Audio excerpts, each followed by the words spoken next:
how only a few months ago we were all talking about Donald Trump's cognitive decline, his dementia brain, and descent into madness, and then somehow, seemingly out of nowhere, the mainstream media completely lost the plot, stopped covering it, and then this nation elected him as president?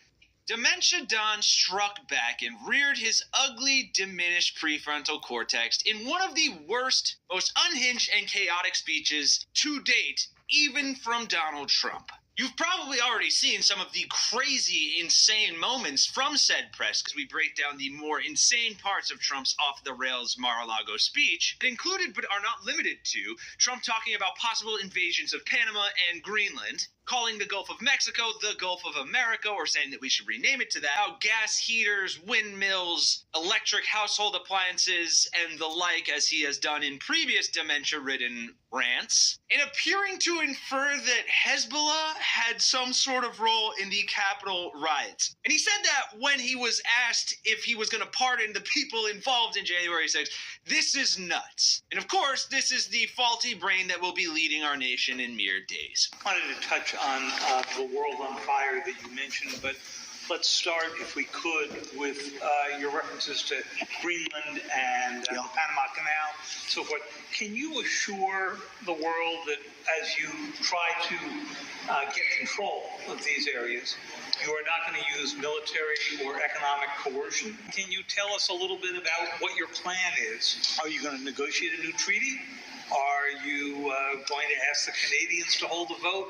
What is the strategy? Yeah, I can't assure you. You're talking about Panama and Greenland. No, I can't assure you on either of those two. But I can say this. The Panama Canal was built for our military. I'm not going to commit to that now. It might be that you'll have to do something. Look, the Panama Canal is vital to our country. And we gave the Panama Canal to Panama. And they've abused it. They've abused that gift. It should have never been made, by the way.